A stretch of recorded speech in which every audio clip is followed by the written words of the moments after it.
Hey friends, this is the Miss Wolfie from our half-acre homestead. Yeah, don't look at my hair. It's not been a good day.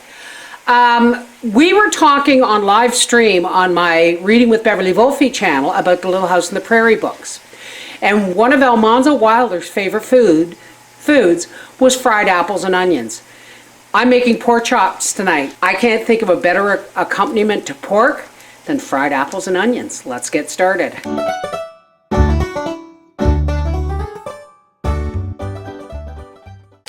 Now I've got a knob of butter heating in my skillet here, my frying pan, whatever you want to call it.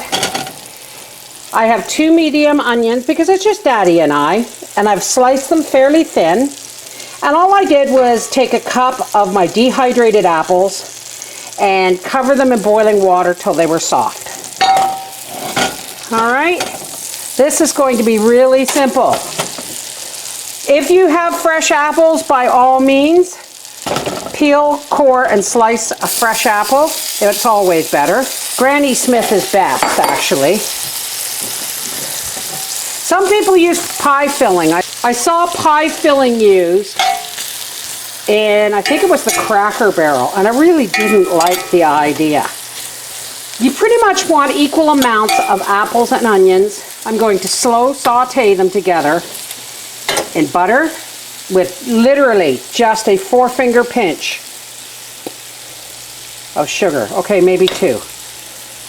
Just enough because the apples were dry, but they're still chock-a-block full of flavor. So now I'm just going to turn this down to just below medium, between medium and minimum, and put a lid on it, and I'll stir it occasionally. And we will have it with pork chops. Yum! Now they've cooked on a fairly low temperature, and I'm just going to bring them up to a brisk sizzle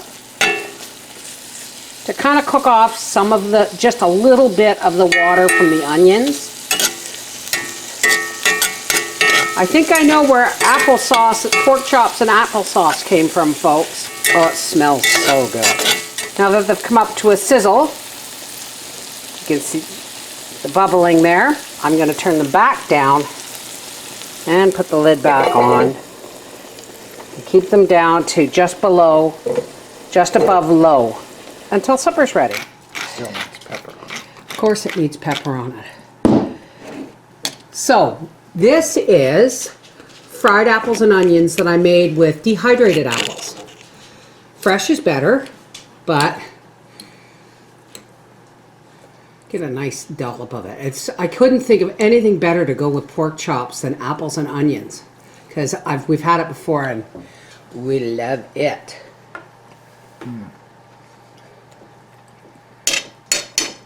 Remember at Cracker Barrel when it was pie filling with onions, fried onions in it, and it was just disgusting? That was a little gross.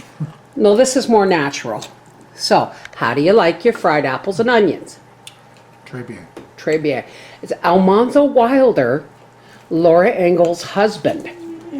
It was his favorite dish of apples and onions. Apples and onions. Fried. Thanks, baby. Yeah, don't look at me. I'm not feeling well. This is the Miss Wolfie from our half-acre homestead saying there was a reason my father put applesauce on a pork chop or on a slice of roast pork. Apples and onions, fried apples and onions, are just a natural marriage with a pork chop, eh, dear? Yep. Absolutely. So, if you got pork chops and you want to dress them up a little bit, try some fried apples and onions. It really doesn't take a lot, and don't use pie filling unless you like lots of sugar. Take care. God bless.